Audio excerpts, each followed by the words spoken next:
এবং আমাদের আকুল দাবি সুষ্ঠু তদন্তের মাধ্যমে এই ছেলেকে মিথ্যা মামলা থেকে অব্যাহতি দেওয়া হোক।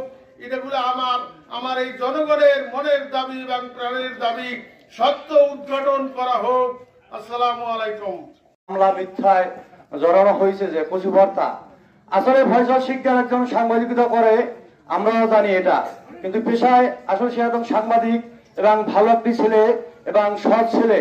আমার বয়স অভিলেখে আমি এক পর্যন্ত দেখি নাই যে ফয়সাল শিকদার কোনো কিছুর লাগে জড়িত হয়েছে, কোনো মারা মামলার সাথে জড়িত হয়েছে এবং কোনো মানুষকে একটা মনে করেন থাবর পর্যন্ত দিয়েছে আমার লাইফে আমি এখন পর্যন্ত দেখি নাই।